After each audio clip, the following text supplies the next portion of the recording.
You want special sauce? Eris stopped, wiping the oil off his hands with discarded rag. The air in the maintenance conduit was thick with dust and the faint tang of ozone. Before him, illuminated not by his headlamp but by the soft, shifting internal glow that traced complex patterns across her form, stood Kaelin, her head tilted, the bioluminescent lines around her eyes pulsing a deep indigo, a color he was starting to associate with intense focus or maybe confusion. Special sauce, she repeated slowly, the sound less a voice and more resonance in the air, translated imperfectly by the cheap implant behind his ear. The fluid, the concentrated essence. The patterns on her seemed to ripple, like light on disturbed water. It is required. For connection, the binding. Eris blinked, then ran a hand through his sweat-slicked hair. Right, the binding. He glanced around the cramped space. Derelict Station Sector Gamma, Level 4. He was scavenging for power conduits. She was... Well, he still wasn't entirely sure what she was doing here, other than being hunted, and glowing, intensely, and somehow getting stuck in the same collapsed section he was. Look, Kaelin, I told you, I don't have whatever special sauce your people use for binding. Is this about that energy thing again? The humming? The indigo deepened. A frustrated ripple went through her light patterns, scattering like broken glass. The resonance. It is not humming, and the essence facilitates the sharing of the resonance. Without it, she gestured vaguely, her hand tracing a path of light that faded quickly. The joining is incomplete, fragile. He leaned back against the cold metal wall. Yeah, well, fragile is kind of theme around here, isn't it? This whole station's about to cough itself into vacuum, and I'm just trying to get enough power scavenged to run my escape pod, not set up a relationship ceremony or whatever. He regretted the word immediately. Her light pattern stilled, freezing into sharp, angular lines. The indigo in her eyes was now edged with a faint, unsettling crimson. This was one of the things about her he was learning. Her emotions were written in light, raw and impossible to ignore, even if their meaning wasn't always clear. His own emotions felt like buried stones in comparison. Ceremony, she echoed, the translated resonance taking on a sharper edge. Is that what you believe this is? A superficial ritual? Her form seemed to grow subtly brighter, the light pulsing with intensity that made his eyes water. The essence is physiological, necessary. Hey! Lubricant, she tried, then winced, or the closest approximation his translator could offer. A vector for the intertwining. Right, lubricant, he muttered, trying to keep his face neutral. His mind was supplying images that had nothing to do with station repairs.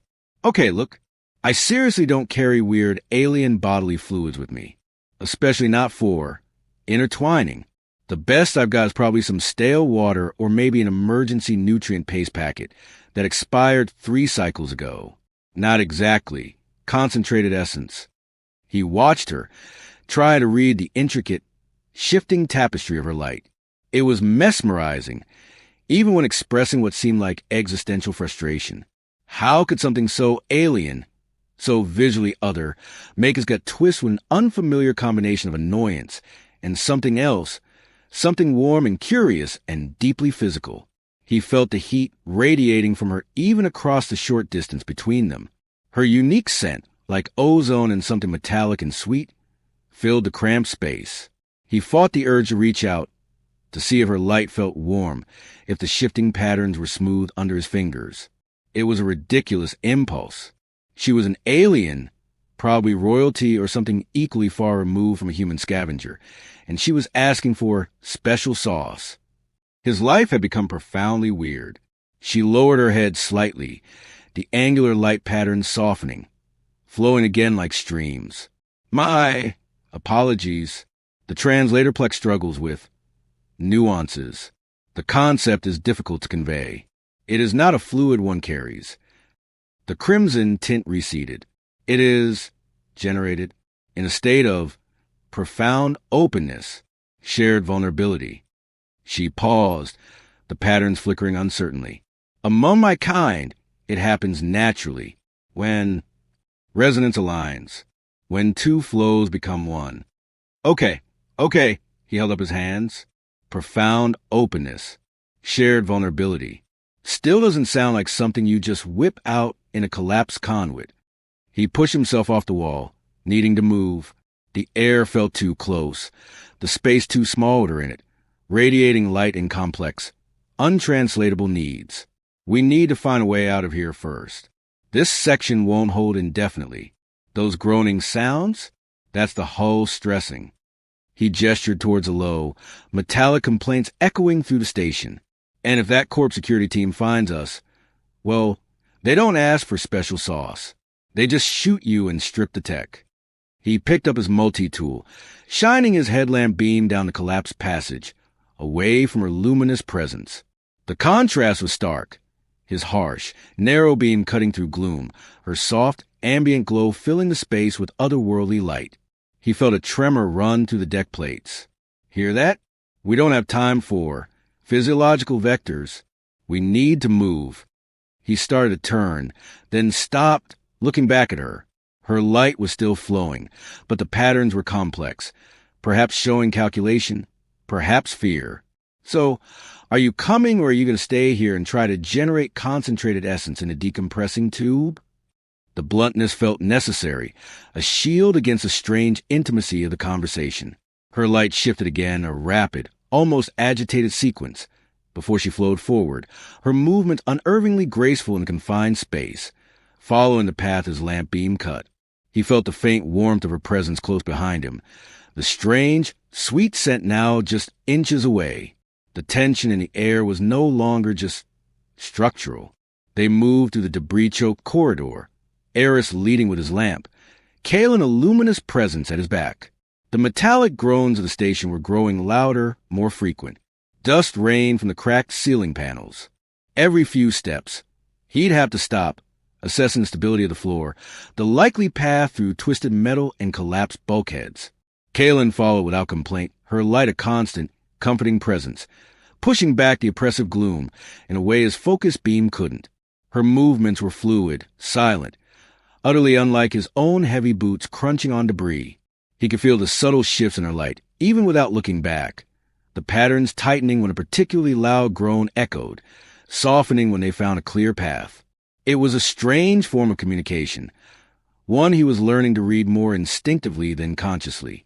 "This way," he murmured, spotting a ventilation shaft that looked relatively intact. It was too small for him, but maybe... Can you fit through there? She flowed closer, her light intensifying as she examined the shaft.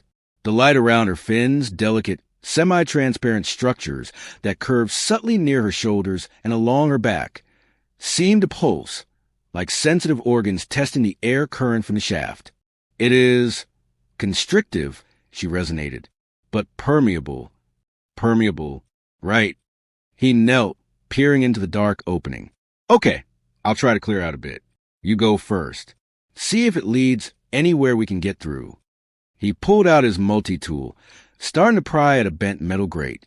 His hands brushed hers as she reached out, her surface feeling cool and smooth despite the light radiating from within. The contact sent a jolt up his arm, a strange prickling sensation, like static electricity but deeper, resonating somewhere beneath the skin. Her light flared briefly at the point of contact, a burst of soft white, before receding. He pulled his hand back quickly, muttering, "Sorry." "No need," she resonated, her tone even. "It is interaction, a different form of resonance." "Sure, resonance." He focused on the grate, tried to ignore the lingering sensation on his skin, the unexpected warmth blooming in his chest. He managed to bend the metal enough to create a passage. "All right, go on." She didn't hesitate. Her form seemed compressed slightly, becoming more elongated, and she flowed into the narrow shaft with impossible grace, her light a dwindling beacon disappearing into the darkness. He felt an unexpected pang of something. Concern? Responsibility? He was used to being alone. Relying on others, or having others rely on him, usually ended badly. He listened, straining to hear her unique resonance through the metal, but only heard the station's death groans. Had she made it? Had she found a way through? Or had the shaft collapsed? He waited, his heart pounding, the silence broken only by the creaking metal. Then a faint, resonant pulse echoed back through the shaft, a specific pattern he hadn't heard before, complex and layered. His translator remained silent, useless. But he felt it, a subtle vibration to the metal he was leaning against, and something else, a faint, pleasant warmth against his consciousness, like a gentle touch. It was her. She was through, and the pattern felt. Reassuring? Promising? "You got a route?" he called, hoping the resonance meant she found a passage. Another pulse, clearer this time, followed by her translated resonance, though still slightly distorted by the metal. "Yes, it is tight, but stable. It leads above." Above? Good. He took a deep breath. He had to trust her, and he had to follow. He jammed his multi-tool back into his belt, took one last look at the collapsed corridor behind him, and began to squeeze himself into the ventilation shaft, the metal pressing uncomfortably against his body. It was slow, difficult going. He scraped against bolts and sharp edges. The dust choked him. He could barely move. Ahead, Kalen's faint light guided him, a tiny star in the suffocating dark. He focused on that light, on the unique resonance he was beginning to recognize, pulling himself forward inch by painful inch. His entire world narrowed to the scrape of metal on fabric, the effort of breathing, and the distant glow of the alien woman who'd asked him for special sauce. The absurdity of it all was almost enough to make him laugh, a tight, humorless sound trapped in his chest. He just had to keep moving, keep following the light. The ventilation shaft finally spat him out into a large, cavernous space that had once been a cargo bay. The ceiling had partially caved in, letting in the cold, sterile light of a distant nebulae cluster. Twisted support beams and crushed cargo containers littered the floor. Kalen stood near the edge of the debris field, her internal light catching the faint nebulae glow, making the patterns across her seem even more vibrant and complex. The air here was cleaner, carrying the faint, exciting scent of possibility. Maybe an escape route, maybe just clearer passage to another dead end. "This looks better," Eris grunted, brushing dust and grime off his jumpsuit. Every muscle ached. Any signs of an exit? Or maybe something useful? He gestured vaguely at the wreckage. Scavenger habits died hard. Kalen turned, her movements smooth and silent.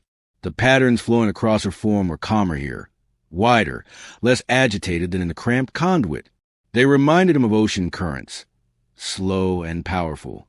"There is energy signature," she resonated, pointing toward the section of the collapsed bay. "Faint, but structured, not residual power. More inherent. Inherent energy? Like alien tech?" His ears perked up. Inherited tech often meant valuable tech, or dangerous tech. With Kalen, it could easily be both. "What kind of structure?" "Difficult to define," she replied, her light intensifying slightly as if trying to see the energy. "It is not mechanical, not electronic. It is resonance anchored." Eris approached the area she indicated, stepping carefully over warped metal. His portable scanner wasn't picking up anything unusual. No power leaks, no active systems, nothing. But Kalen's people, or whatever she was, interacted with the universe on a different level. He had seen her make damaged systems flicker to life with just her presence, though she claimed it wasn't intentional, just a side effect of her resonance. He trusted her senses more than his tech, sometimes. He just wished he understood what any of it meant. Resonance, special sauce, pattern weaving. "Can you interact with it?" he asked, watching her. She seemed drawn to the spot, her fins twitching subtly. "Perhaps," she resonated. "It feels familiar, an echo." She extended a hand, her bioluminescent surface pulsing rhythmically. As her hand neared a large, cylindrical piece of collapsed plating, the faint, structured energy signature she mentioned became palpable to Eris. A low hum, a warmth in the air, a subtle vibration in his teeth. He could even see a faint, shimmering distortion, in the air around the metal. Kalen's light intensified, mirroring the hum, her patterns flowing faster now, intricate and beautiful.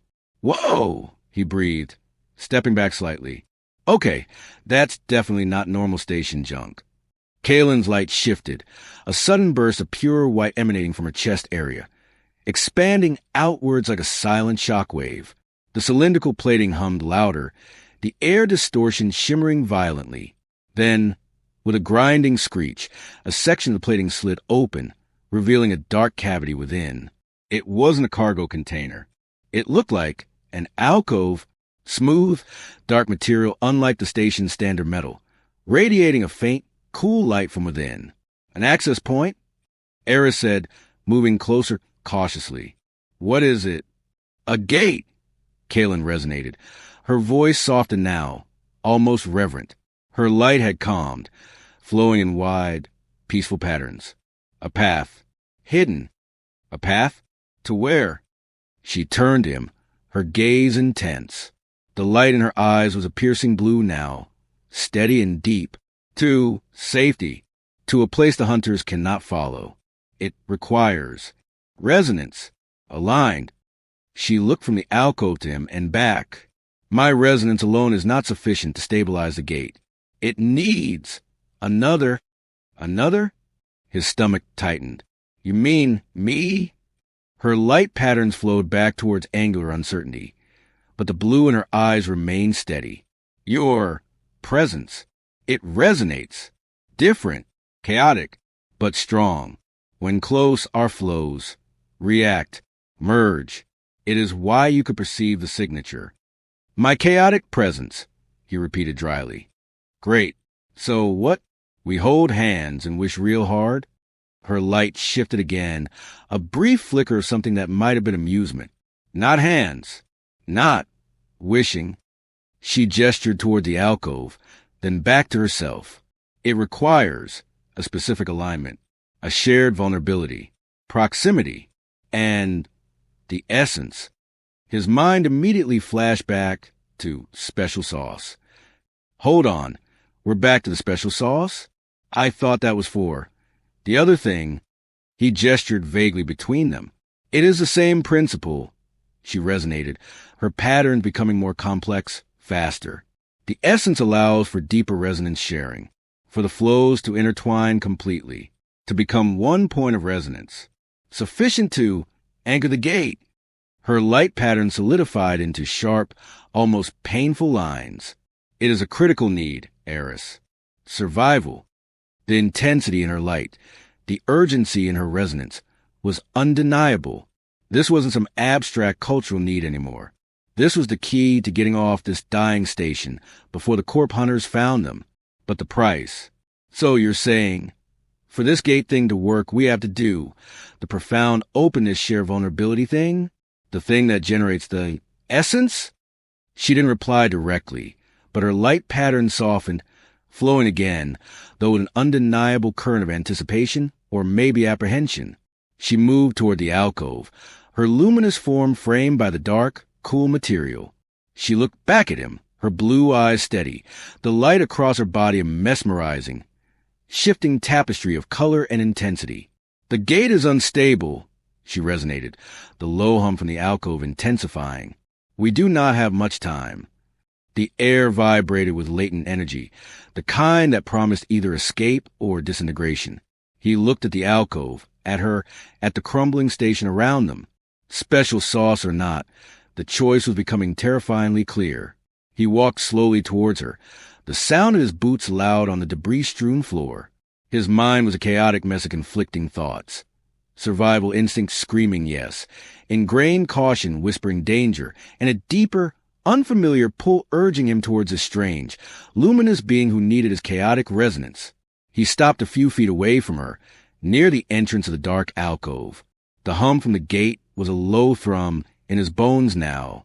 Kalen's light intensified as he drew closer, the patterns flowing faster, swirling around her like a visible aura. The air between them felt thick, charged. Her unique scent was stronger here, almost intoxicating. "Okay," he said, his voice rough.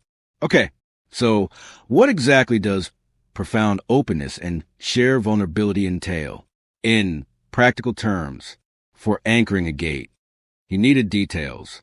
He needed something concrete in this ocean of alien abstraction. She turned fully towards him, her form radiating a gentle, pervasive warmth. The patterns across her surface coalesced, forming complex, symmetrical designs that seemed to pulse with ancient energy. It requires alignment, she resonated, of the core frequencies, emerging. Physically, it is closest to your concept of mating. Eris froze. Mating. That's what she meant by generating essence through profound openness and vulnerability. Not a handshake, not holding hands. Mating with an alien, here, in a collapsing cargo bay, to power a gateway to who knew where. Mating, he repeated flatly. Okay, right, just mating for the gate. Her light patterns shifted again, a ripple of something that might have been disappointment or frustration. It is more than procreation, she resonated, the translation sharp of correction. It is a fundamental act of resonance sharing, of vulnerability, to open the core being to another, to allow the flows to intertwine. It is the deepest form of connection and the source of the required essence. She paused, her light dimming slightly, the patterns becoming less defined. If you are unwilling, the gate will not open fully. We will remain here. He looked at the alcove again, shimmering faintly in the nebulae light. He looked at Kaylin, standing before him, vulnerable in her request, breathtaking in her strange luminosity. Unwilling, his body was practically vibrating with mixed signals. Fear, arousal, disbelief, and that persistent, unfamiliar pull towards connection. He hadn't been close to anyone in years, not since. He pushed the memory away. The thought of physical intimacy with Kaylin, with her light, her strange forms, her resonant voice, was both terrifying and intensely alluring. It was mating, but not. Shared vulnerability, profound openness, essence generation, gate anchoring. It sounded like something out of fever dream, but it was real, and his survival, her survival, depended on it. Unwilling, he murmured. It's not exactly a matter of willing or unwilling, Kaylin. It's a lot. This is alien. He gestured between them, literally. A new set of patterns flowed across her form, swirling curves of soft green and gold, colors he hadn't seen before. They felt calming, inviting. It is different, she resonated gently. But resonance exists in all life, in different forms. Yours is structured differently than mine, like stone compared to flowing water.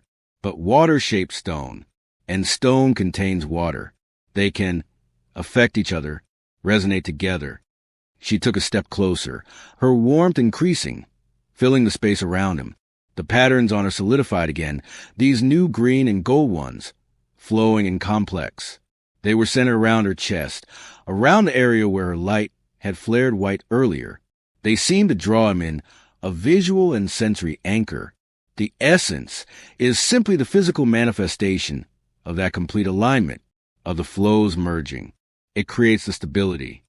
She extended her hand again, slowly, the bioluminescent patterns on her fingers swirling like tiny galaxies. Survival, Eris. And perhaps something more for both of us. He looked at her hand, glowing faintly in the debris-filled cargo bay. Something more. His heart hammered against his ribs. This wasn't just about survival anymore. It was about a choice. Retreat into his usual solitude and likely die, or step forward into the unknown, into a terrifying, intimate connection with an alien being for a chance at life. The scent of ozone metallic sweetness and nebulae filtered through the cracked ceiling filled his senses. The low hum of the gate was a constant reminder of the ticking clock. He raised his own hand, dusty and scarred, and reached for hers. The moment their surfaces met, it was not just physical contact. Her light flared, not with static electricity this time, but a deep, pulsing warmth that flowed into his hand, up his arm, and spread through his chest. It felt like his blood was singing, vibrating with a frequency it had never known. Her patterns mirrored the flow, the green and gold swirling faster, drawing his gaze, anchoring him. This was it. Profound openness. Shared vulnerability. The beginning of whatever alien mating meant. The gate hummed louder. The world narrowed. The crumbling station faded into the background. There was only Kaylin, her intense light, and the burgeoning, terrifying connection between them. When their hands met, it wasn't just a touch. It was a merging of energy signatures, a sudden, overwhelming exchange of information and sensation that bypassed his translator entirely. Her light pattern surged, flowing from her hand into his, tracing invisible lines beneath the skin, waking up dormant nerves he hadn't known existed. His own resonance, the chaotic, structured energy of his human form, felt like a clumsy, jagged frequency next to her smooth, complex flow. She drew closer, her form radiating heat and a pressure that felt less physical and more energetic, pressing against his very being. The patterns on her surface became a frenzied, beautiful dance. Swirling colors, sharp lines, rapid pulses, all conveying a maelstrom of emotion and physiological response he couldn't decipher but could feel. It was overwhelming, a sensory flood unlike anything he had ever experienced. His head spun. He could feel her light patterns imprinted on his vision, even when his eyes were closed, a negative afterimage of alien desire and need. Eris, her translated resonance was low, raw, threaded with a new vulnerability he hadn't heard before. Allow the flows. Do not resist. Resist? His body felt simultaneously electrified and molten. Every instinct screamed caution, but every cell was humming, vibrating with the alien energy coursing through him. This was the profound openness. This was the sheer vulnerability. It wasn't just his body exposed to hers, but his very being. He felt, seen, in a way that was terrifying and exhilarating. He gasped as the energetic pressure intensified, centering around his chest, mirroring the light originating from her. Her form shifted, flowing around him, not solid in the way he understood, but giving way, merging, enclosing. He felt enveloped in her light, bathed in her warmth, consumed by her scent. There was a strange, tingling sensation across his skin, a feeling of being dissolved and reformed at a molecular level. He couldn't tell where his form ended and hers began. Her light pulsed in sync with his hammering heart. The intricate patterns flowed over him, across his face, his shoulders, down his arms, mapping his surface, absorbing him. His mind reeled, struggling to process the sheer sensory input. There was no gravity, no up or down, just Kaylin's light, her warmth, her resonant hum vibrating through him. He felt a deep pressure build within him, a mirror to the energy she was pouring into him. It was the essence, not a fluid he carried, but something generated in the crucible of this impossible, intimate connection. It rose within him, a radiant warmth, a burning core of pure potential. Her translated resonance was almost a whisper against his consciousness. Share, Eris, let the flows intertwine, release the essence. Release? How did he release? Whatever this was, this burning, radiant core, he didn't know how. He had never felt anything like it. It felt like his very soul was about to ignite. Fear war with the overwhelming need to merge with her, to complete this impossible connection that promised salvation. He focused on her light, on the swirling patterns that felt like a language he was finally, desperately, learning to understand. He focused on a feeling of being seen, of not being alone in the terrifying void of the station, of space, of his own life. He let go. He stopped fighting the pressure, the merging, the overwhelming sensation. He leaned into it, opened himself completely to the alien being holding him in her light. The burning core within him surged, expanding outwards. It wasn't painful, not really, but it was intense beyond anything he'd ever known. And as it peaked, a wave of pure, resonant energy poured from him, meeting Kaylin's flow, intertwining, merging. For a moment, there was nothing but light, a blinding, all-encompassing white light that emanated from the space where they had merged, filling the cargo bay, pushing back the gloom, eclipsing even Kaylin's own luminescence. The air vibrated with immense power. The low hum from the alcove surged, becoming a deafening roar, a tearing sound as reality itself seemed to unravel at the edges of the dark opening. Then it subsided. The blinding light receded, withdrawing back into Kalen, leaving Eris shaken, breathless, but strangely whole. Kalen's light patterns were calmer now, flowing smoothly, the green and gold dominating, imbued with a new richness. She pulled back slightly, separating from him, and he felt the loss of her warmth, her energy, like being plunged into cold water. He stood there, swaying slightly, trying to find his bearings in the suddenly too large cargo bay. He looked at Kalen. Her form was still glowing, still alien, but something fundamental had shifted between them. Her patterns flowed with new complexity, a deeper layer he hadn't seen before.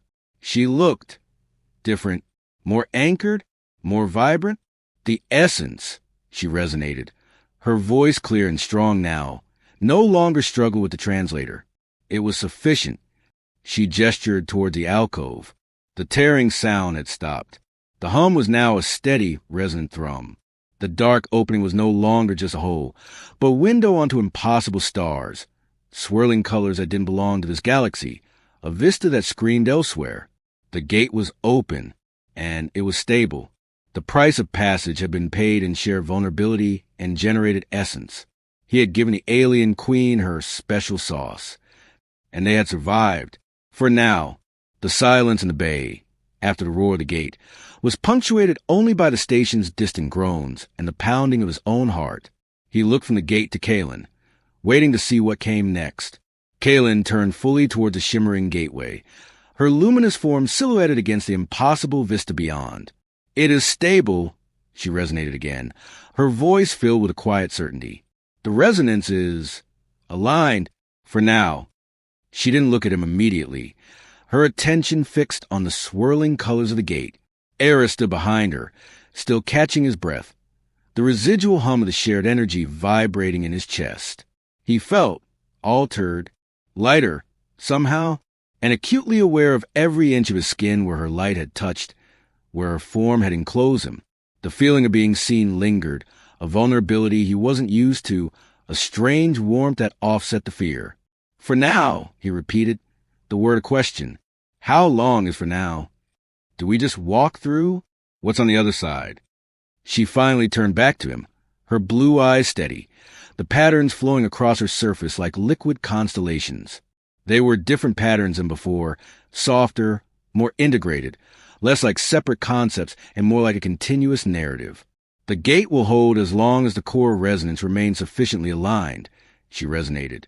"Which means, as long as the connection between us holds." Eris felt a fresh wave of unease, layered over the recent intensity. "The connection? You mean the essence thing? The profound openness?" "Yes," she confirmed, without hesitation. "The flows must remain linked. Not necessarily at the same intensity as the generation requires, but connected, sharing resonance." She looked at him, a long, searching gaze that seemed to pierce through his usual defenses. "It requires trust, Eris, and proximity. The farther we are from each other, physically or energetically, the weaker the link becomes. The gate will destabilize." "So you're saying we're tethered now?" He ran a hand over his face, feeling the dust and sweat. "By essence and aligned resonance? Just because we anchored your gate? It is the consequence of the act." She resonated, her patterns showing something he interpreted as acceptance, perhaps regret. "The intertwining is deep, not easily severed. It is why it is treated with such gravity among my kind." Gravity. Right. He had basically signed up for an alien marriage ceremony involving energy exchange and special sauce just to open a door. And now, he was linked to an alien exile being hunted by corp security. His life had gone from complicated to utterly insane in the span of an hour. And the other side? Is it actually safe? Is it your home world? Are there more? Viridia? That's what you are, right? Viridia? Her light flickered. The soft, integrated patterns fractured slightly, replaced by sharper, more angular lines. The blue in her eyes dimmed, replaced by a swirling mix of gray and violet. This was definitely apprehension, maybe fear. "It is not my home world," she resonated, the tone suddenly guarded. That is, gone, destroyed. The word hung in the air, heavy and cold. The gate leads to the sanctuary, one of the last. Hidden pockets, accessible only through resonance gates. Her patterns shifted again, regaining some of their soft flow, but with a new undercurrent of sorrow. There may be others, survivors, or it may be empty, destroyed. His own past had plenty of destruction in it. The word resonated with him on a level he hadn't expected. The anger and grief in her light patterns, raw and unspoken, were surprisingly familiar. He looked at the gateway, then back at her. So it's a gamble, he said, stating the obvious. We walk through that, hoping there's something on the other side besides vacuum or angry exiles, and we have to stick together because we're vibrating on the same frequency now. It is a path to survival, she resonated, her patterns firming, settling into that determined blue-eyed gaze. The only one remaining here. The hunters are near. I can feel their predatory resonance seeking mine. She paused, her light pulsing with a sudden, sharp intensity. They are close. We must go. Now. He didn't need her light to tell him. His own instincts, honed by years of scavenging and dodging trouble, were screaming. The station's groan seemed to sharpen, becoming less random structural stress and more like movement, deliberate movement. Someone was sealing off sections, hurting them. The hunters. All right, he said, pushing aside the shock of their forced bond, the uncertainty of the destination, the sheer absurdity of it all. All right, let's go. Just try not to ask for special sauce on the other side, okay? Might get weird looks. A faint, almost imperceptible ripple of light that might have been a smile flickered across her surface. The translator plex will be recalibrated, she resonated dryly. She turned and moved toward the gate. The air thickened around the shimmering portal, the humming intensifying, pulling at them. Eris hesitated for only a second, glancing back at the collapsed cargo bay, the only home he'd known on this station. Then, with a deep breath, he followed Kalen, stepping through the gateway into the impossible colors, into the unknown, tethered by essence and resonance to the alien woman who was now, inexplicably, part of him. The shimmering portal closed behind them with a soft thrum, sealing them off from the dying station and the approaching danger, but also binding them together in a way neither could have predicted. The other side of the gate was disorienting, not vacuum, but a space that defied simple definition. It was like being inside a nebula itself, surrounded by swirling colors, distant points of light, and a pervasive, resonant energy that felt both ancient and alive. There was no solid ground, only a feeling of being suspended, supported by the energy field itself. Kalen's light was more vibrant here, blending with the ambient colors, making it hard to distinguish her form precisely, like a wave merging with the ocean. Whoa! Eris breathed, steadying himself though there was nothing to steady against. The air was cool, carrying scents that were entirely alien. Deep spice, metallic tang, and something like blooming night flowers.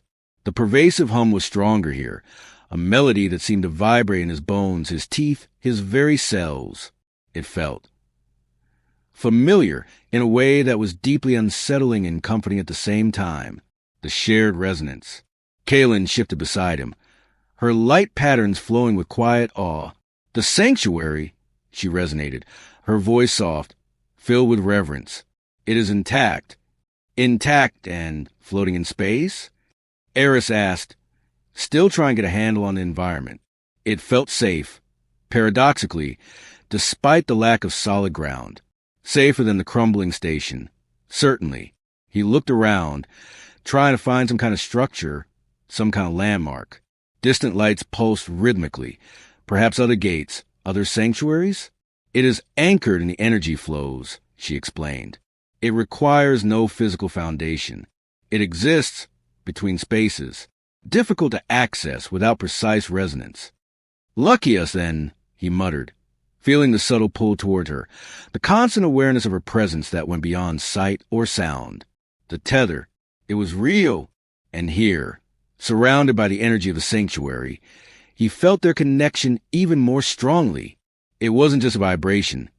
It was a subtle echo in his own consciousness, a faint awareness of her emotional state reflected in the nuances of his own feelings. If she felt calm, he felt a residual peace. If she felt a flicker of unease, a tension tightened in his gut. Profound openness indeed. They drifted slowly through the luminous void, guided by subtle currents in the energy field. Kaylin seemed to navigate instinctively, her light patterns shifting to interact with the environment, like fins testing water. Eris simply followed, trusting her, because what else could he do? He was in her world now, literally and figuratively. After what felt like hours, they approached a cluster of structures, not buildings in the human sense, but organic-looking forms that seemed to grow out of the energy field itself, their surfaces glowing with a soft, internal light. They were silent, empty. "Are there people here?" Eris asked, his voice echoing slightly in the resonant space. "Survivors." Kaylin's light dimmed slightly, the patterns flowing with sorrow again. "I do not feel their resonance," she resonated quietly. "Only echoes, memories in the energy flows."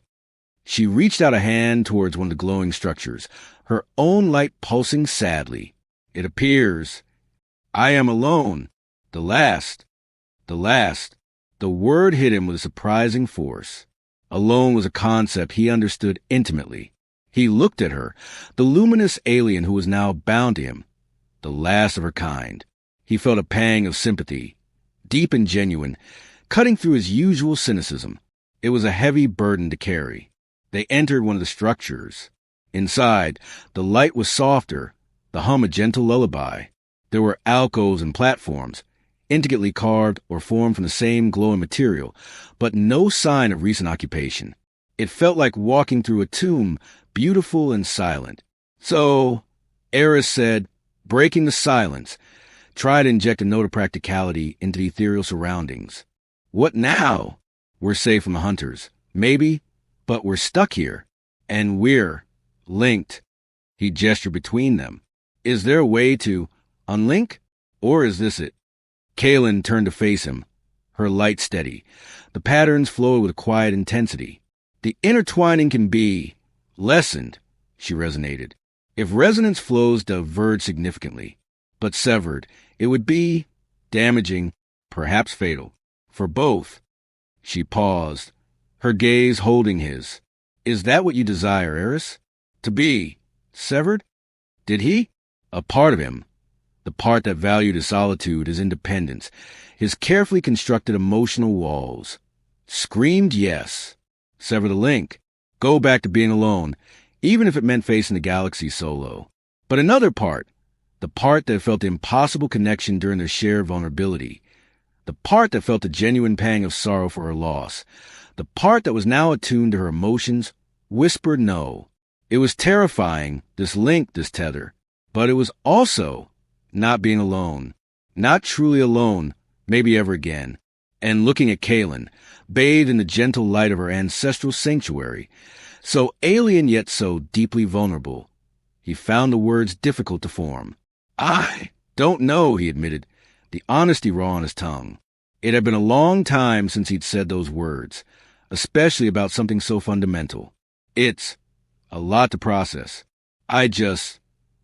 Yesterday I was trying to find enough scrap metal to keep my ship running. Today I'm soul bonded to an alien queen in a floating space cemetery because we needed special sauce to open a magic door." He ran a hand over his face again. "It's a bit much." A low, resonant sound escaped Kaylin, one he hadn't heard before. It wasn't laughter, not exactly, but it held a similar quality of wry amusement. The patterns on her surface flowed with gentle humor, soft waves of gold and pink. "Alien queen," she resonated, repeating his words. "Is that how you perceive me?" "Well," he shrugged, a faint, reluctant smile touching his lips. "You ask for concentrated essence for binding, and you hang out in ancient glowing sanctuaries. Sounds pretty queen-like to me. Or maybe priestess. Or queen priestess?" Her light patterns rippled, a cascade of soft, warm colors.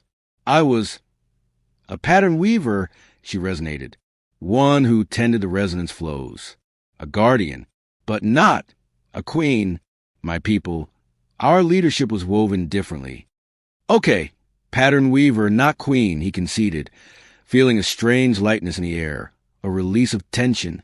The absurdity of their situation, their bond, was suddenly less terrifying and more surreal. Still, not exactly your average scavenger. He looked around the silent, beautiful space. So, pattern weaver, if we're tethered and this is it, what do we do? Float around in here forever? Her light pattern sobered, the golden hues receding, replaced by the deep blue of thought. The sanctuary holds resonance knowledge, she resonated. Perhaps a way to contact others, if any exist, or a way to understand hunters, their methods, their weakness. She paused, her gaze fixed on him, and perhaps a way to understand this new resonance between us. 2. Harmonize it, to make the link less jarring for you, less jarring. He felt the subtle pull, the echo in his mind. It wasn't painful, but it was a constant, undeniable presence. Harmonize it? He asked. How do we do that?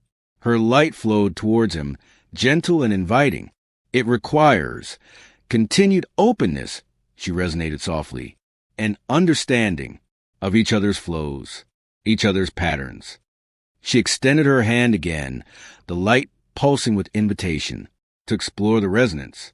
Together, if you are willing. The question hung in the resonant air. Willing, after everything. Was he willing to step further into this impossible, intimate connection? The hunters might be out there. The galaxy still a dangerous place. But here, in the heart of the sanctuary, tethered to Kalen, he felt a fragile sense of belonging he hadn't felt in years. He looked at her hand, at the swirling light, and knew the answer. He reached out and took her hand again. The contact was instantly familiar, the jolt of energy, the flow of warmth, the subtle hum resonating deep within him. Kalen's light pattern surged, not with the desperate intensity of the gate opening, but with a steady, building warmth, soft waves of comfort, and something else, something hopeful. I'm willing, pattern weaver, he said, his voice quiet but firm. Let's harmonize. The next few cycles blurred into a rhythm of exploration and intimacy within the sanctuary. They explored the silent, glowing structures, Kalen interpreting the subtle resonance echoes within the energy field, reading the history and knowledge left by her vanished people. Eris, grounded by his physical form in the energy-rich environment, helped her navigate through collapsed sections or unstable energy pockets that were difficult for her more fluid form. Their combined resonance, chaotic and structured merging, seemed to interact uniquely with the sanctuary, sometimes activating dormant systems, revealing hidden passages, or amplifying faint energy signatures that Kalen couldn't sense alone. Their bond, the tether as Eris had called it, deepened rapidly. The constant awareness of each other's presence became less jarring and more natural. He learned to distinguish the subtle nuances in her light patterns, the sharp, precise lines of intellectual focus, the flowing curves of contemplation, the agitated pulses of concern, the soft, warm hues of contentment. And she, in turn, seemed to learn to read his more opaque human expressions, his body language, the subtle shifts in his breathing or posture that indicated his mood. Their dialogue flowed easily, a mix of practical planning, philosophical discussions about resonance and reality, and increasingly personal conversations prompted by the forced intimacy of their bond. So, your ship? Kalen resonated one cycle, as they drifted through a vast chamber filled with luminous, hanging forms that pulsed with gentle rhythm. Her light was soft gold and deep violet, colors he now associated with quiet thought. What was it like? Your home among the stars? Eris felt the familiar ache of memory. Just a cargo hauler, he said, his voice low. Nothing special. Old, reliable, called her the Stella Maris, sea star. He paused, looking at the luminous forms around them. She was home, more than any planet ever was. Kalen drifted closer, her warmth a comforting presence against his side. Her pattern shifted to a soft, empathic blue. You lost your home, she resonated gently. Like me? Yeah, he admitted, the word heavy. Crew too. Slavers. Caught us near the Veil Nebula. They didn't want the cargo, just the ship. And us. He didn't elaborate. The memories were still sharp, still painful. Her light patterns flowed with a quiet understanding that transcended language. She didn't press for details, didn't offer platitudes. She simply was, her presence a silent acknowledgement of shared loss. Then her light shifted, the gold and violet returning, swirling together in a pattern that felt curious and perhaps a little teasing. You were a pilot, she resonated. Is that a form of resonance weaving, navigating the cosmic flows? He couldn't help but smile slightly. Not quite, more like pointing the ship where you wanted to go and hoping nothing big got in the way. Less weaving, more brute force persistence. He looked at her fluid grace, her deep connection to the energy around them. Yours is a little more elegant. Elegant, she echoed, the pattern suggesting amusement again. Perhaps, but brute force persistence has its merits. It got you to this station, to this sanctuary, to me. The simple phrase, devoid of possessiveness but heavy with shared fate, settled between them. It wasn't just about survival or convenience anymore. It was about the unexpected, fragile connection that had formed between a damaged human scavenger and the last pattern weaver of the Viridia. Their physical intimacy escalated naturally, inevitably, from the shared vulnerability of the essence generation. It wasn't about sex in the way Eris had known it, but about exploring the unique nature of their combined resonance. Touching Kaelin wasn't just skin on skin. It was a merging of energies, a cascade of light and sensation that was overwhelming and exhilarating.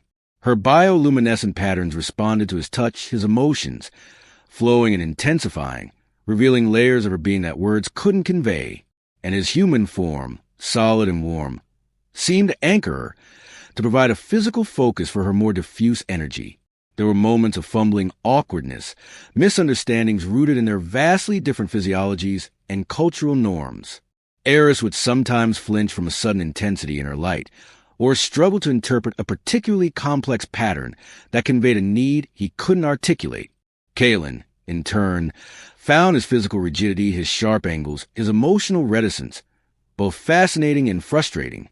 She would press against him, flowing around him, her light enveloping him, trying to draw out his resonance, to feel the hidden currents beneath his solid surface. One cycle, deep within a chamber where the sanctuary's energy felt particularly strong, Kaelin guided him toward a central platform that pulsed with a soft, green light. Here, she resonated, her voice low, the core flows are strongest here. We can deepen the harmonization. He followed her onto the platform, his body tingling with the amplified energy. Kaelin turned to him, her light patterns flowing with an exquisite blend of anticipation and vulnerability. The green light of the platform seemed to react to her presence, swirling and intensifying. Proximity, she resonated, her gaze steady. Openness. She reached out, her light-traced fingers brushing his chest, directly over his heart. A wave of warmth spread through him from the point of contact, drawing his own internal energy outwards. Her light pulsed, mirroring his heartbeat. Allow the flows to intertwine, Eris. Release the barriers. He understood. This wasn't just about physical touch anymore. This was about opening himself completely, letting her in past the carefully constructed walls he had built over years of loss and betrayal. It was terrifying, but looking into her luminous eyes, feeling her warmth, her steady presence, he found the courage. He took a deep breath, focused on the unfamiliar warmth in his chest, and consciously let go. As his internal barriers dropped, his own chaotic human resonance surged outwards, meeting Kaelin's elegant flow. It was a collision, a merging, a sudden, blinding explosion of light and sensation. Kaelin's patterns became a dazzling, intricate tapestry woven with strands of his own raw energy. He felt a profound sense of disorientation, of his very being expanding, intertwining with hers. There was no Eris, no Kaelin, only a shared flow of resonance, a single point of light in the heart of the sanctuary. It was raw, intimate, overwhelming, and utterly complete. When the intensity subsided, leaving them both breathless on the glowing platform, The connection between them felt different again, deeper, more integrated. The tether was no longer just an awareness, but a shared current that flowed beneath their conscious thoughts. Kalen's light patterns were softer, calmer, suffused with deep, abiding peace. Eris felt a quiet sense of belonging, a calm acceptance that settled deep in his bones. He looked at Kalen, at the soft, luminous contours of her form, and knew he wasn't alone anymore. She wasn't just the alien who needed his special sauce to open a door. She was Kalen, the pattern weaver, the last of her kind, his link, his anchor, his impossible connection. One cycle. While exploring a section of the sanctuary that felt particularly dense with residual energy, Eris stumbled upon something unexpected. It was a small, dark object embedded in the glowing material of the wall. It wasn't organic, like the rest of the sanctuary, but cold, hard metal. He recognized the make instantly. Corporate. Specifically, the corp that hunted Kalen's people. His blood ran cold. "Kalen," he said, his voice sharp with alarm. "Look at this." She drifted closer, her light patterns instantly shifting to alert, sharp lines of vibrant crimson and piercing blue. She examined the object he pointed to, her fins twitching with what he now recognized as intense focus and unease. "Hey, for an object," she resonated, her voice low. "Not of the sanctuary."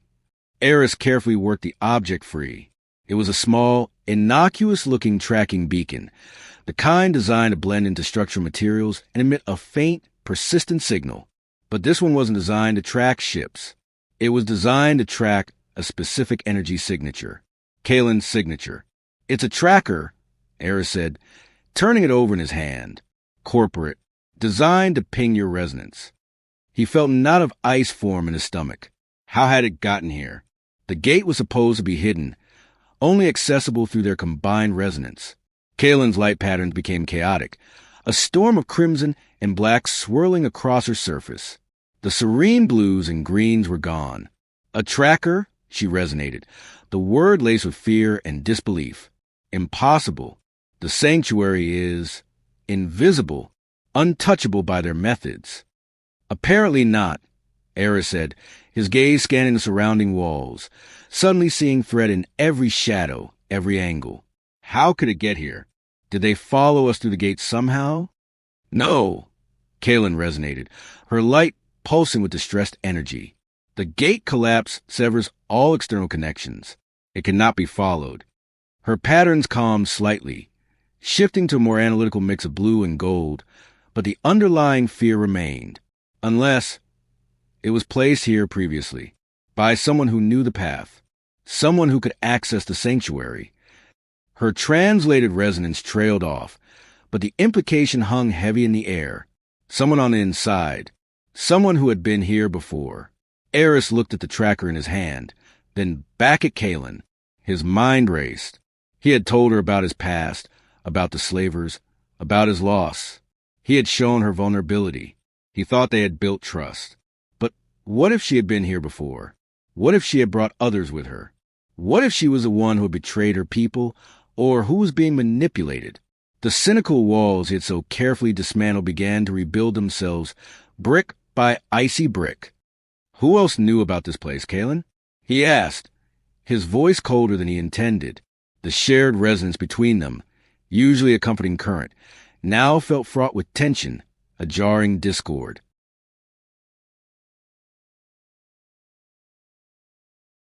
Her light patterns froze, sharp angles of pure blue and piercing crimson. "Only those of pure resonance," she resonated slowly, "those initiated into the ways of the sanctuary. My family, my teachers." She looked at him, her luminous eyes wide, radiating confusion and pain. "Are you suggesting—" "I don't know what I'm suggesting," he cut her off, the ice spreading through his chest. "I just found a corporate tracker in your supposedly untouchable sanctuary, and you're telling me the only people who could have put it here are your own kind, people who were supposedly destroyed." He held up the tracker. "Someone let them in. Someone betrayed this place." Kalen's patterns dissolved into a shimmering, chaotic wave of light, like her form was on the verge of breaking apart.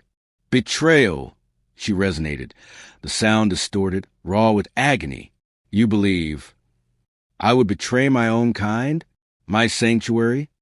I don't know what to believe, he snapped, the fear and anger boiling over. I trusted you.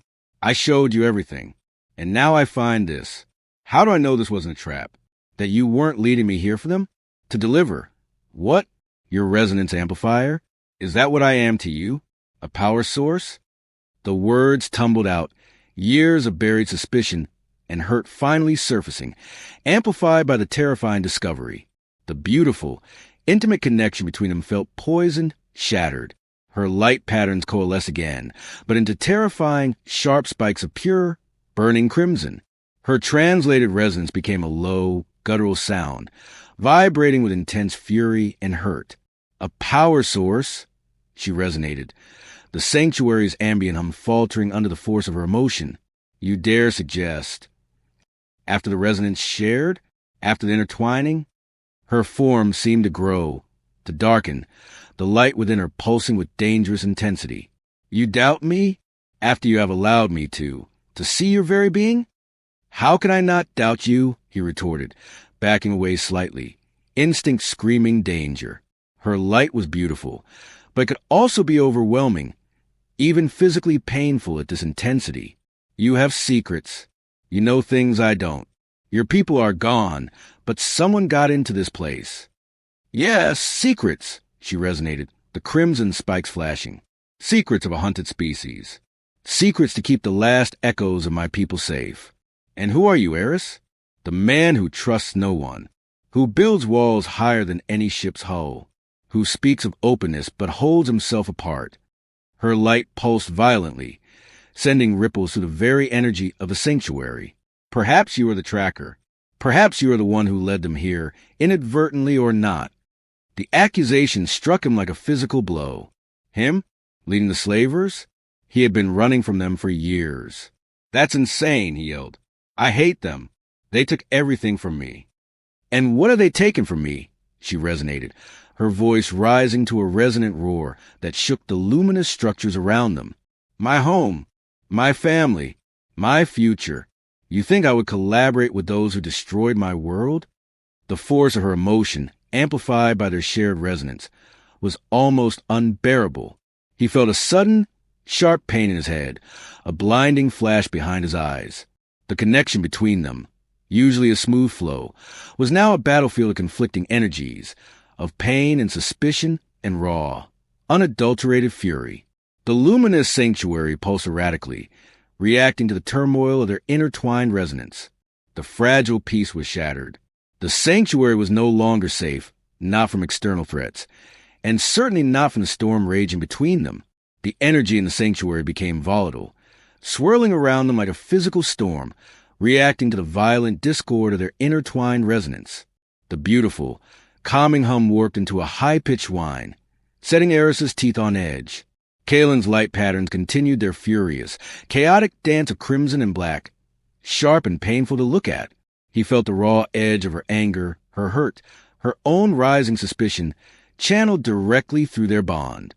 It was a profound violation, having her intense emotions flood his own consciousness, mirroring his own fear and betrayal.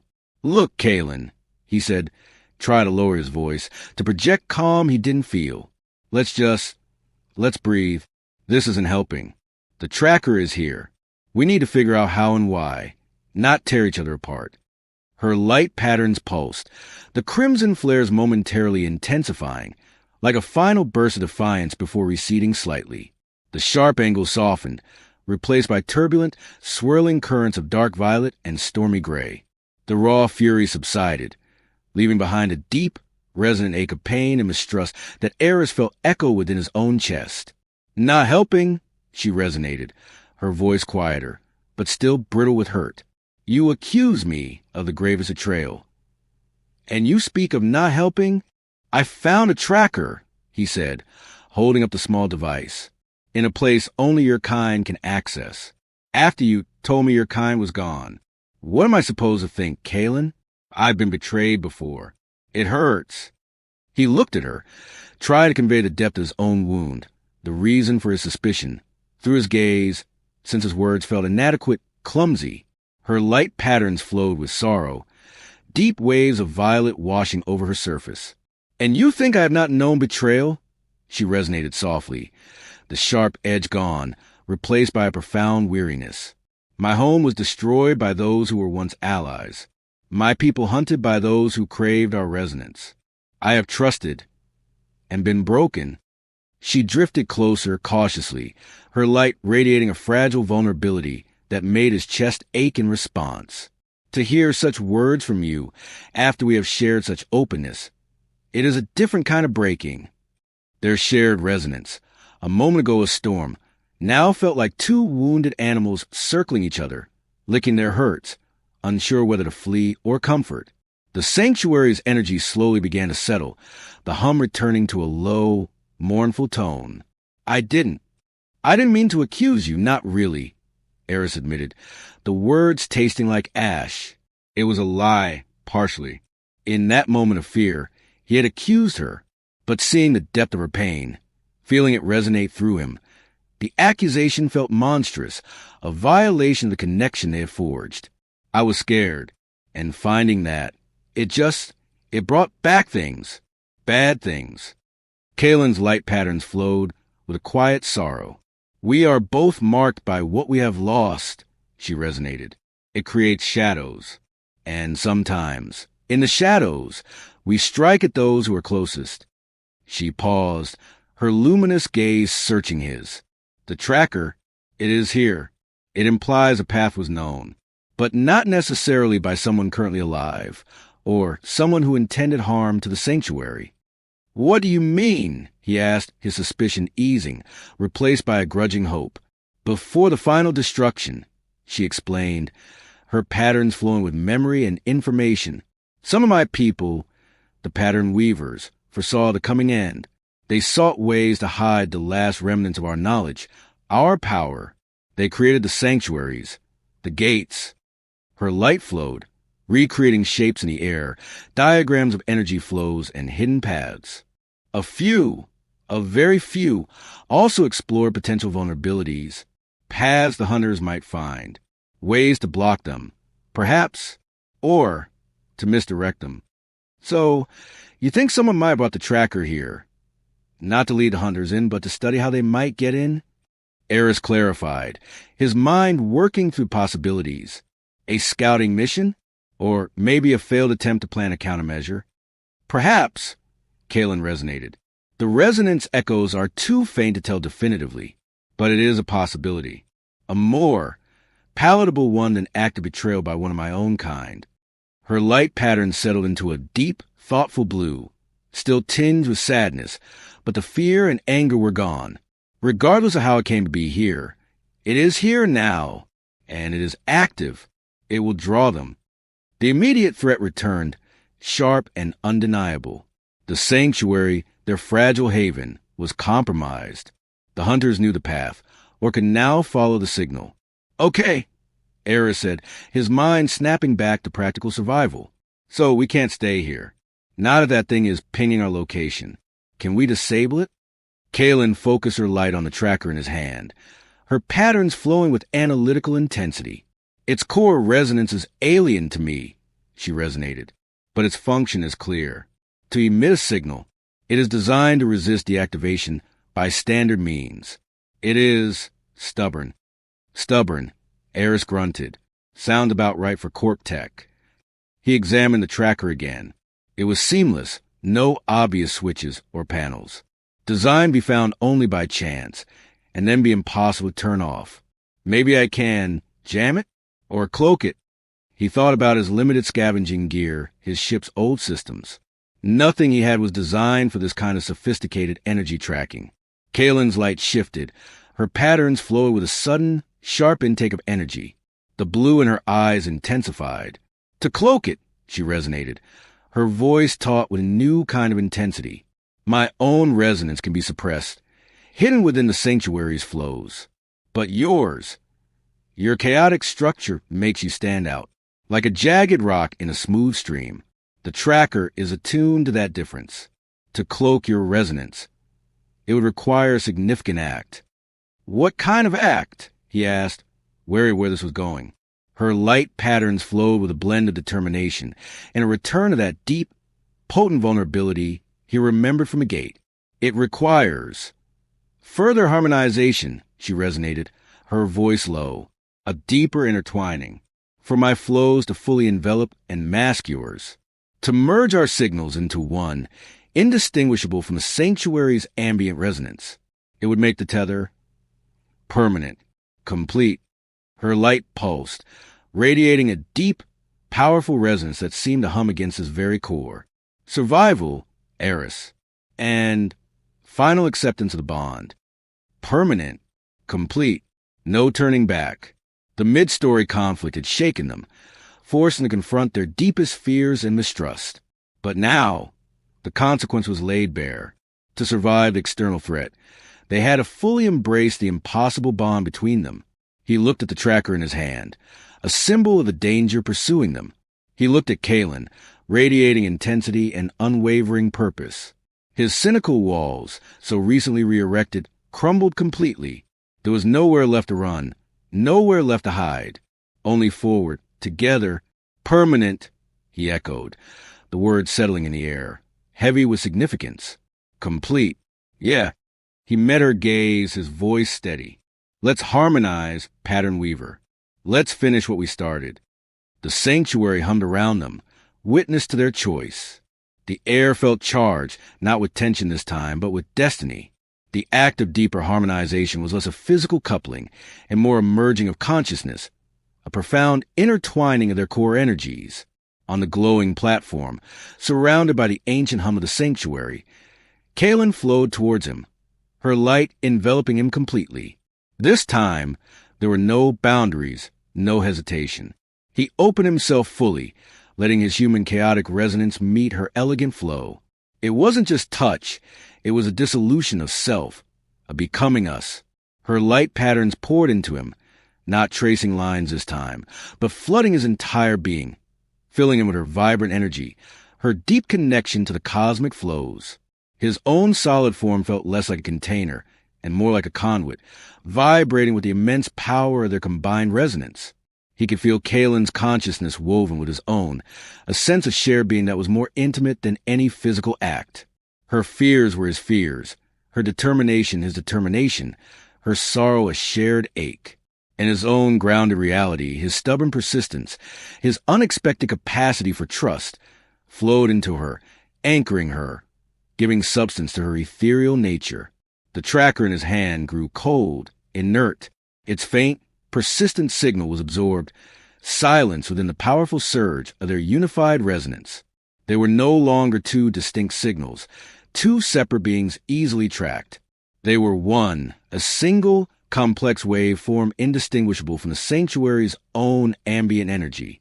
When the merging was complete and Kalen's light separated slightly from his form, leaving him standing breathless but vibrating with energy on the platform, everything felt different. Not just external world, but his internal landscape. The tether was gone, replaced by an integrated flow. He didn't just sense Kalen's presence. He felt her within him, a quiet current of warmth and light that ran alongside his own consciousness. And he knew, without a doubt, that she felt him too.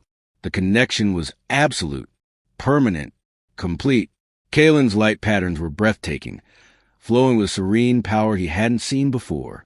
The deep blues and greens were back, layered with gold and violet, a complex symphony of color that radiated peace and immense strength.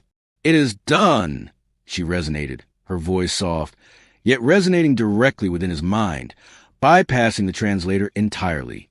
The sound was pure Kalen, the unique melody of her being. We are one flow. Our resonance is harmonized. The tracker is silenced. They cannot find us here. Not by signal. He looked at her, seeing not just the alien, the pattern weaver, but Kalen, the being whose consciousness was now intertwined with his own. He didn't need the translator anymore. He could feel her meaning, her emotions, directly. It was overwhelming, terrifying, and profoundly beautiful. "We are one flow," he echoed, the concept vast and unprecedented. His own voice sounded different, deeper, richer, as if imbued with a new resonance. "We must still be cautious," Kalen's resonance continued, her light patterns showing vigilance layered over the piece. The sanctuary is silent, but not necessarily impenetrable. Other paths may exist, or they may search for residual energy traces at the gate origin. So, staying here forever isn't the plan, Eris resonated back, the communication between them now effortless, a seamless exchange of thought and feeling. No, she agreed. The sanctuary holds knowledge. We gather what we can, understand this new state of being, and then we seek the next path, the next gate, perhaps one that leads further from their reach, or one that holds answers about others who might have survived. The future was still uncertain, fraught with danger. They were still exiles, hunted, but they were together, bound not by circumstance or a fragile tether, but by an indelible intertwining of their very beings. The terrifying demand for a special sauce, the awkward explanation, the desperate gate opening, the painful conflict had all led to this, a connection that defied logic, defied species, defied everything he had ever known about isolation and survival. They spent cycles in the sanctuary, gathering the resonant echoes of Kalen's ancestors, learning about their history, their knowledge, their struggles against the encroaching forces. Their shared consciousness allowed for an accelerated understanding, filtering the ancient resonance through their combined perspectives. Eris's practical, grounded mind helped Kalen interpret abstract energy concepts in terms of physics and engineering he understood, while Kalen's deep connection to flows revealed nuances of reality Eris had never dreamed of. Their intimacy continued, no longer fumbling or uncertain, but natural expression of their unified state. Touching was emerging, a flow of light and warmth and shared being that went deeper than the physical. Their shared dreams were landscapes of light and sound, of cosmic currents and distant nebulae.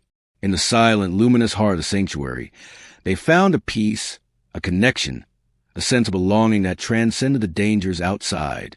But the echoes of the past remained. The tracker was silenced, but the knowledge that their sanctuary had been compromised, that someone had brought the enemy within, lingered.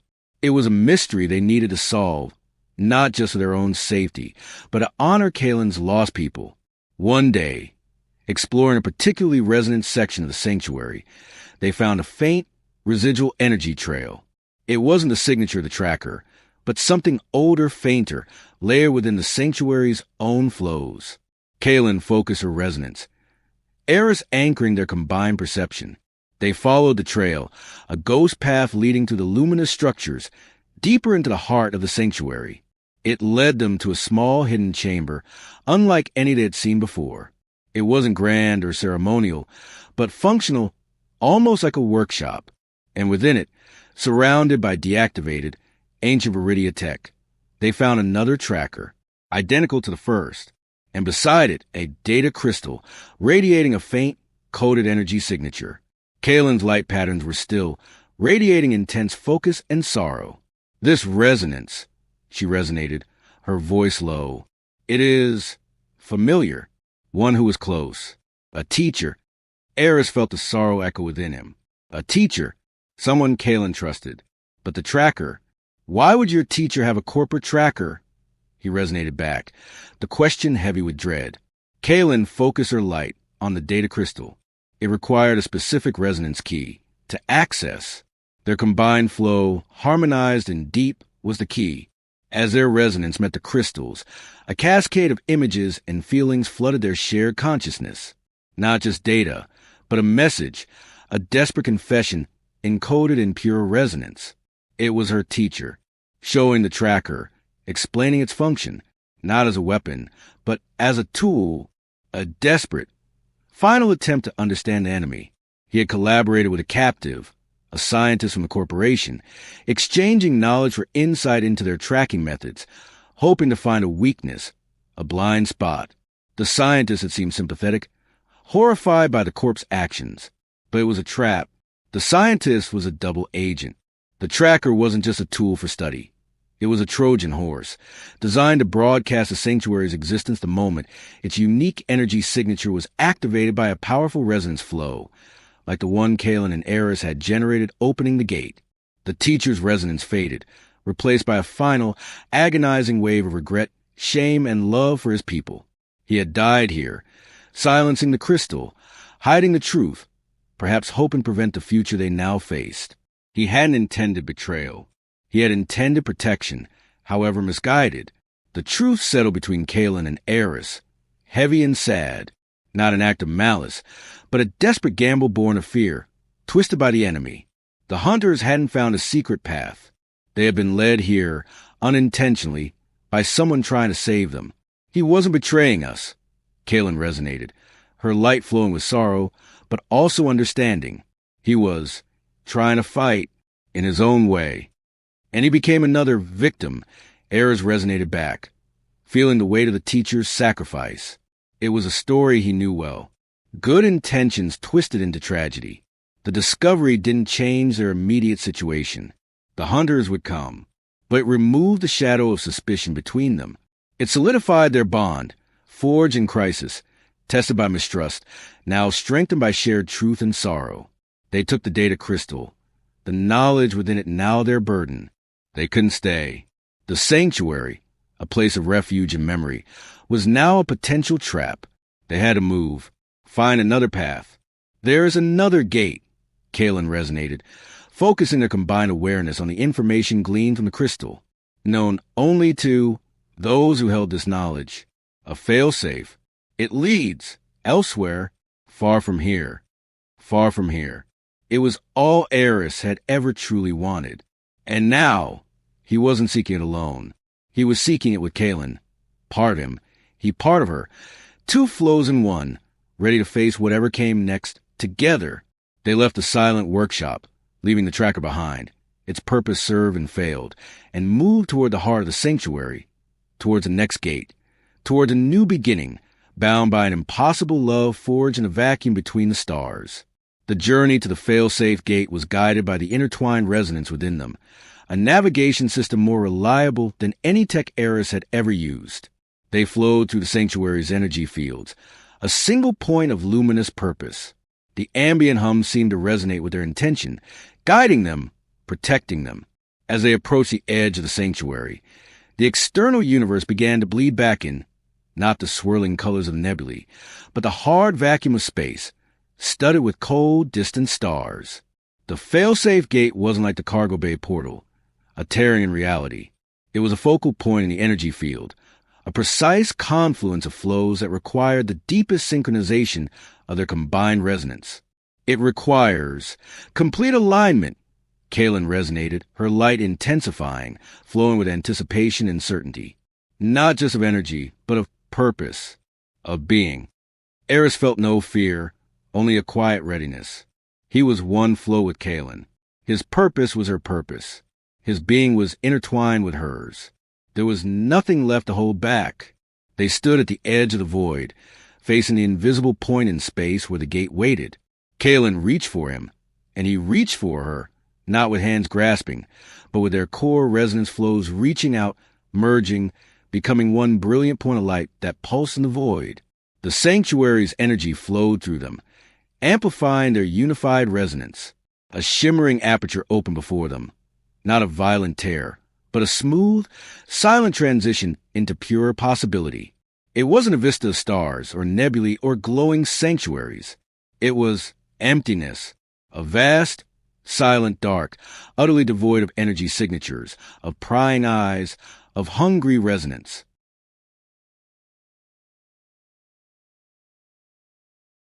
The ultimate hiding place.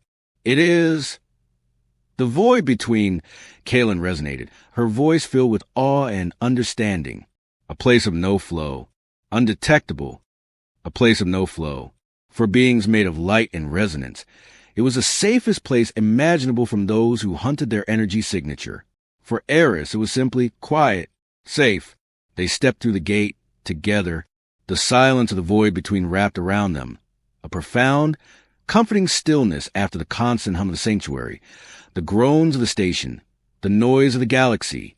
Here, their intertwined resonance was the only light, the only sound of perfect harmony in the absolute dark. There was nothing else here. No structures, no echoes, no threats. Just them, bound together. Two disparate beings made one by crisis, by vulnerability, by choice, by love. What came next? Survival, exploration, building something new in the emptiness. Their knowledge in the sanctuary, their combined strength, their unified resonance. It was enough. They had each other. They had the void between. It was a beginning. Kaylin turned him, her light pattern soft, flowing with deep contentment and peace. Her luminous eyes, no longer just blue but reflecting the entire spectrum of their shared light, met his. He didn't need her resonance to understand. He felt it deep within the core of his being. Love. Profound, alien, absolute love. We are safe, she resonated. The sound and melody of light and feeling in the silent dark. Yeah, Eris resonated back, the word echoing with the weight of their journey. We are. He reached out, his solid hand meeting her flowing light. Their combined resonance pulsed, a beacon in the void between, the only light in their universe. It wasn't the future he had ever imagined, but it was theirs. A new beginning, built in the quiet heart of the void, between a human man and his alien pattern weaver, bound forever by special sauce and resonant love.